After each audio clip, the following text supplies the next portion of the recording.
Hi, everybody. Welcome to Making the Grade. I'm Michelle Edmonds from Idaho News 6. It is so nice to have you with us on this Tuesday morning. We have so much to get to, and we're going to move a little bit fast because the topics are many. But of course, we always want to hear your thoughts, your comments as we discuss what's going on in education in Idaho. So joining me, as always, is Kevin Richert from Idaho Education News. Kevin, seriously, it's like a fast-paced time because you're covering the legislature and what's happening in education at the legislature. And at the same time, we're still monitoring a pandemic and what schools are doing. So let's just quickly, briefly bring everybody up to speed on where we are with COVID-19 cases in the K through 12 system and on campus colleges. Well, what we're seeing in the schools is pretty similar to what we're seeing statewide and what we're even seeing nationally. We're seeing a slight uptick in cases at the state level, and that extends to public schools. So the numbers are still a lot lower than we saw in the fall. I think that's an important thing to emphasize here. The 99 cases that Health and Welfare reported on Monday, that is well below where we were in late November, early December. We were spiking at upwards of 500 cases per week in the K-12 system. That involves students and staff. So as you can see, the numbers are still quite a bit lower, dramatically lower than we saw in the late fall, but they did increase slightly. And as I say, same with the state cases, and that's causing some concern with health experts saying, we don't want to see another surge in cases. So it's not great news, but it's not news to be terribly. It's not a huge spike in cases, I guess is what I'm saying. Well, and we should be saying that on the heels of these numbers that we're showing right here on the screen, most school districts in the state of Idaho are going back to some form of in-person learning, most of them by after spring break. The end of March is kind of the target figure, if they aren't already back in some form of in-person learning. And that includes like the state's largest school district, West Ada, and Boise and Nampa, and going back to in-person learning. So Right. These numbers, you have to admit that these numbers are going to have to spike, don't you think? That would be the concern. And it's kind of a twofold concern. As students go back to school and are in face-to-face learning full-time or close to full-time, that combined with the arrival of these new coronavirus variants and the question of whether these new variants are more easily spread, whether they spread more readily within schools, whether they're more, whether there's a higher spread with younger people. We don't know about that yet. We don't know how that's going to play out yet. And we don't really know yet also how the vaccine rollout is going to affect cases in the school, because while teachers are able to get the vaccine, students are not. Correct. Exactly. What about on college campuses? Because let's look at the numbers there. I guess the good news here is that maybe by the time we get to summer, we could be seeing vaccines for college students, at least those 18 and older, especially with the approval of the Johnson & Johnson vaccine. You would think so.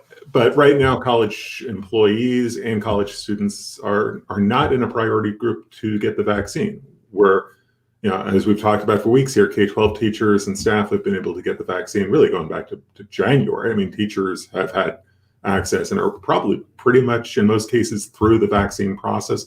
Not so at higher education institutions. The numbers have stayed fairly low on the higher education institutions. And again, it's kind of like what I was talking about with the K-12 cases, where you're seeing increases. You're still seeing increases that are far below the numbers we were seeing in late fall. And you're actually seeing some decreases. Boise State had their numbers decrease. The University of Idaho's numbers are quite low right now. Those test rates are quite low, which tells you that, there doesn't seem to be a whole lot of spread going on the campuses. So that's encouraging. But again, the same caveats apply here for college campuses. Do these variants change the way this virus behaves and the way this virus spreads? Well, we really appreciate that Idaho Education News continues to keep on top of all of the numbers for us, tracking the important data that's coming in. Let's stay on higher education, Kevin, because I want to shift over to what's happening at the State House, because what's happening at the State House, specifically what's going down this week, or the start being this week, it could be a very lengthy process. We're talking about the higher education budget. There is some contentious debate about what should happen with higher education funding in this state. Tell us what's happening this week in particular. Well, tomorrow is a critical hearing in the Joint Finance Appropriations Committee. The Budget Writing Committee will come up with numbers for higher education, the four-year institutions and also the two-year institutions, the community colleges. Now, that's the first step in the budget writing process, because anything that JFAC comes up with is merely a proposal. It's a bill. It goes through both houses, just like any other piece of legislation. And I think that's where the battle may unfold, especially on the House floor. If you go back to last legislative session, it took 3 tries to get a higher education budget through the House. I think it's going to be equally difficult, maybe even more difficult in 2021. I think this House is maybe ideologically more conservative than it was in 2020 because of the outcomes from the elections. And there is still a lot of concern, a lot of pushback over higher education spending, over higher education, and this belief that higher education is putting a lot of money and a lot of emphasis in what critics call social justice missions, social justice agendas. We saw an example of that just this morning in the House State Affairs Committee. A resolution was introduced that would effectively defund colleges and universities for any kind of, as the bill sponsor defines it, social justice education. Basically, the colleges and universities would be defunded. They would lose money commensurate with any money that they put into social justice agendas. So this pushback is occurring on several fronts, and it really will, I think, coalesce behind the budget bill. Because as I wrote last week, you can introduce all sorts of pieces of legislation, and there have been several pieces of legislation about higher education. But the bottom line is you can't close out the session without passing a budget.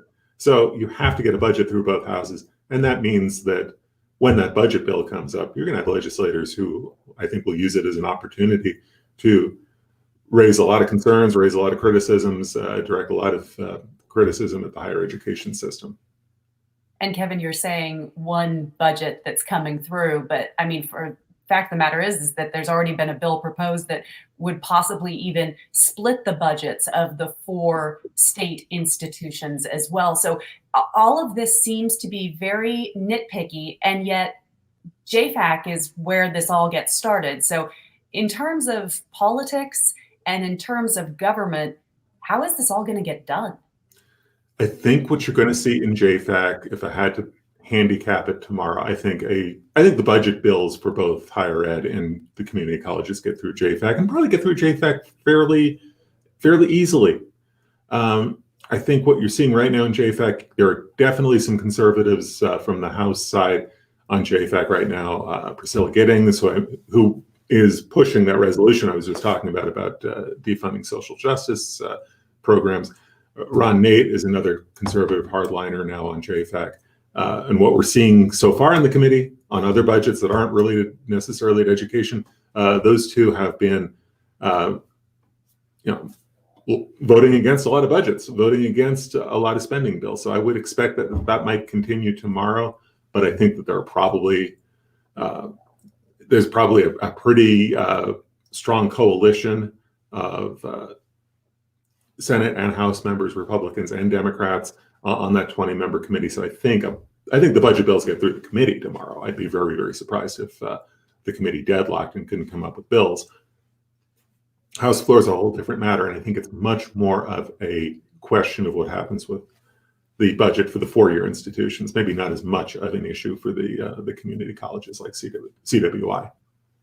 Well, if you want the minute-by-minute blows, idahoednews.org is the place to go, because I know you guys are going to be covering it, and I'm sure we will be talking about it for the next few weeks. We will have full coverage from tomorrow morning's hearing from JFAC, so you'll be able to see what the numbers are and what how the debate went in committee. Couple other bills I want you to comment on. You were watching, in fact, just this morning as another sex education bill is brought before the legislature. Is it just me, or does it feel like every year for the past few years we have covered some form of sex ed bill of one form or another coming through the legislature? And here it is again. No, it's not just you. This is an idea that's come the past 3 legislative sessions. Representative Barbara Ehart, a Republican from Idaho Falls, has pushed for an opt-in sex ed program, an opt-in sex ed program, approach. So I think as we speak, the House Education Committee is holding its hearing on this bill. So I don't know at this point what's going to happen, whether the bill is going to pass committee and head to the House floor. We're watching that, or more accurately, Clark Corbin, my colleague, is watching that hearing right now.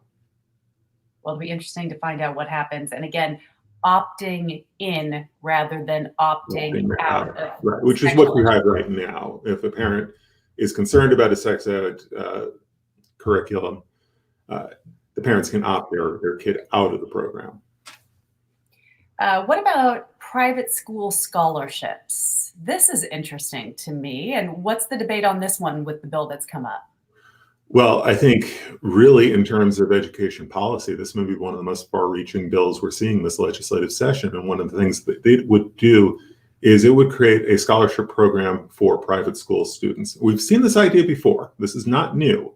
And this has come up in past legislative sessions. But what's different right now is the political backdrop. In the past few months, the U.S. Supreme Court has weighed in on the idea of private school scholarships and has basically said that a scholarship program cannot discriminate against students going to a private school or a parochial school. The program has to be available to all. So that's the Supreme Court backdrop that will affect how this debate plays out in a lot of state houses, including Idaho's. I was going to say, once this got through the Supreme Court just a few months ago, you knew that it was going to become an issue in states all across the nation. Right, because what the Supreme Court ruling is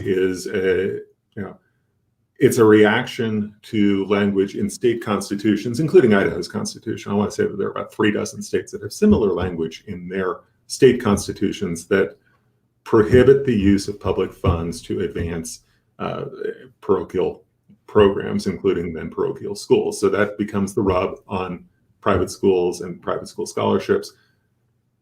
This bill is sitting on the House floor. It's poised for a vote. It could get a vote as early as today.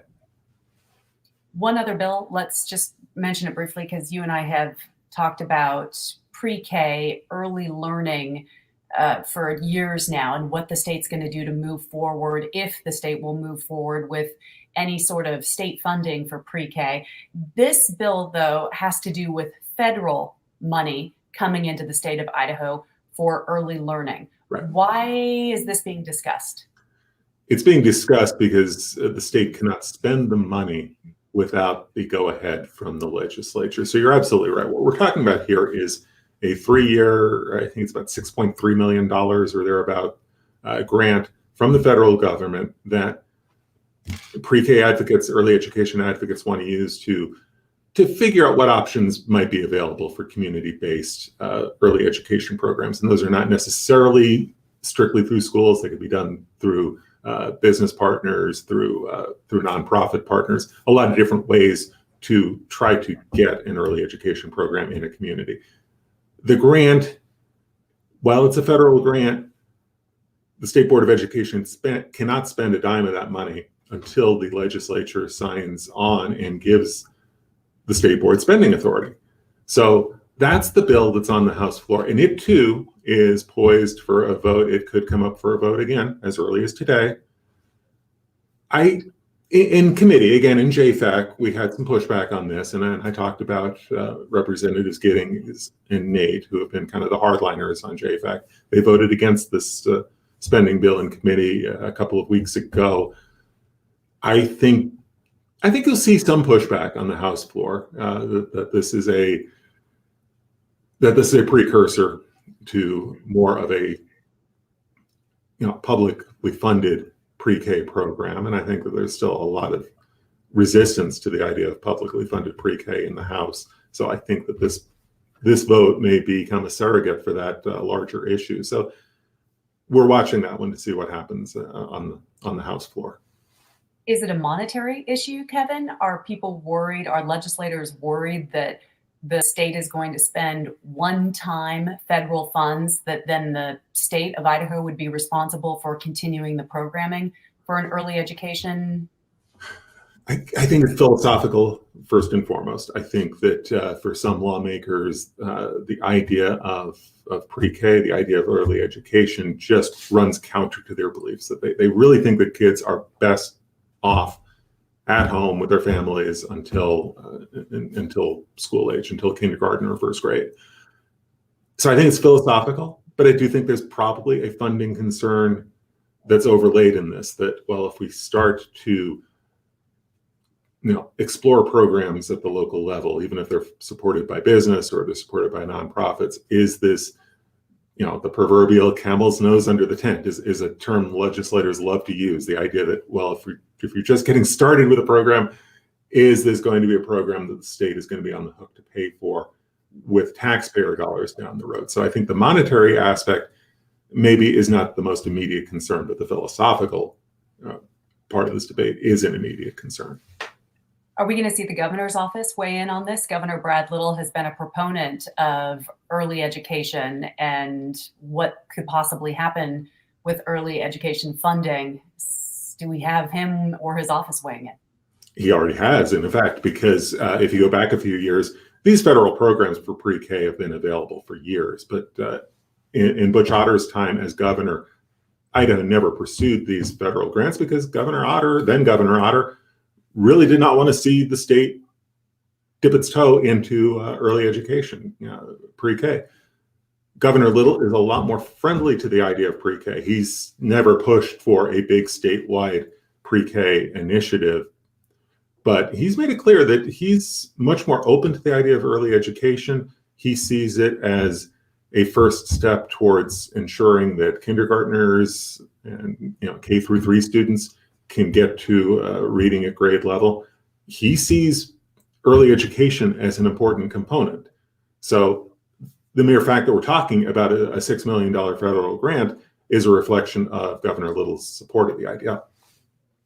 All right, once again, we're going to continue to watch that bill as well. Woo, it's getting hot in the legislature, isn't it? It really is, yes. And there's a lot, I don't think that people realize how much the legislature deals with when it comes to education. And Kevin, I know that this may be a tiny bit off topic, but I've had people ask me, and so I'm just going to throw it out there to you. Why do we see so much with education coming through the legislature instead of, and I'm talking about policy making, like you and I just talked about sex education and pre-K and big topics like whether or not there's going to be money for private schools with scholarships. Why is that all tied to Idaho's legislature? Because I think with a lot of people coming into Idaho, they don't understand why lawmakers have such play in some of these topics. And it's not just coming down from either the Department of Education or the State Board of Education, the two controlling factors for education in the state. Well, I think you have legislators who want to establish their primacy on education policy simply because the legislature and the state puts so much money into public education. I mean, about half of the state budget goes into K-12. Then you start to factor in higher education, the community colleges. You're spending about 60% of the state budget on education in one form or another. And I think with that, legislators are saying, oh, well, wait a minute, if we're going to cut the checks for education funding, we feel like we should also have a say in education policy. And some of that is really kind of baked into the process, if you will. Not this year, but next year we'll be back here talking again about academic standards when the legislature takes that up. That's incorporated into the rulemaking process, which legislators have a lot of say over. So they have say over administrative rules for all state agencies, and that includes rules that the education department put into place or the state board might put into place for academic standards. So a lot of different ways that the legislature can exert its will and exert its policy making opinion in the education process.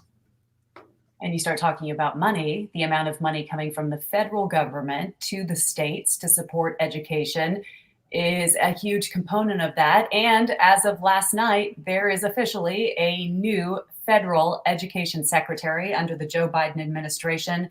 Congress decided to appoint Dr. Miguel Cardona, who is the chief of the Connecticut school system. And if you go back in his career, he was a former fourth grade teacher, which was something that Joe Biden ran on when he said he wanted to bring in an education secretary who was truly an educator. What I want to get at here, Kevin, two thoughts. First, you can tell us how Senator Mike Crapo and Jim Risch voted on Dr. Cardona. But also, let's talk a little bit about the idea that more stimulus money could be coming to Idaho, and this gentleman's going to play a role in that now. So first of all, our senators aren't so sure about this guy. Right. So Cardona was confirmed on Monday, and it was a fairly routine appointment. I believe the margin was something like around 65 to 32. So some fairly solid bipartisan support for the new secretary. Senators Mike Crapo and Jim Risch voted no on this confirmation. But I want to take you back 4 years if we're talking about kind of the politics of appointing an education secretary. Back in 2017, when Betsy DeVos was up for confirmation, that was a 50-50 tie vote in the Senate. Mike Pence, as vice president, as presiding officer over the Senate, cast the tie-breaking vote that put Betsy DeVos in the Trump cabinet. So when we're talking about 65 to 32 or thereabouts, that's a much different outcome. And that gives this new secretary a little bit more of a mandate. It gives him a little bit more of an ability to maybe reach out to both sides of the aisle. And you're absolutely right. When you think about the next round of stimulus spending that the Biden administration is pushing hard for, the stimulus bill that passed the House that they now want to get through the Senate would contain, I think the last number I heard was something on the order of $130 billion for education. And I'm already talking to state officials here in Idaho about what could Idaho do with its share of this $130 billion, and really what state officials want to do, what state education leaders want to do is let's start to put that money into learning loss. Let's try to figure out where the learning loss is most acute and try to help kids get back up to speed, get them back to grade level after this year plus of kind of interrupted and disrupted learning. State leaders really want to see the money go into classrooms, go into training, go into programs to help students get along. As I talked to State Board of Education President Debbie Critchfield a couple of weeks ago, when we talked about the prospect of new federal stimulus dollars, she said, we have all the hand sanitizer and PPE we need right now. That's not the help we need from the federal government right now. We need money that we have the ability to put into education, that we can put into learning, that we can put into teacher training, that we can put into starting to close some of these gaps in learning. But everybody in the education community knows these gaps exist. They don't know how wide they are. They're hoping that spring testing will give them a little bit better sense of what's going on there. But we know that there are learning losses. We know that there are learning gaps. I mean, that only stands to reason after what kids have been through this past year, after what teachers have been through this past year. Now, the hope is that some of this federal money can be brought to bear to try to address some of these problems. Well, again, wait and see, right? Yeah, and watch and see how this money is spent, because we've talked a little bit about the federal money that's already come in. The schools are spending this over the course of a couple of years. That's the money that's already in right now, not even talking about what may happen with Stimulus 3, with the bill before the Senate right now. There's a lot of money that's already come in from the feds to the school districts, and we'll be trying to track it and watch and see how it got spent really over the next couple of years, because it's an ongoing process. Kevin, I really appreciate everything that you have discussed with us today. I know you've got a lot on your plate, and the folks who are Idaho Education is a little busy. Really had time to breathe here. This is a lot lot to process. But this is the time of the legislative session where, this is what we sign up for. This is the time of session where it gets really interesting because you've got so many different bills, whether it's budget or policy or the intersection of budget and policy. We've got a lot that we're watching here these next few weeks.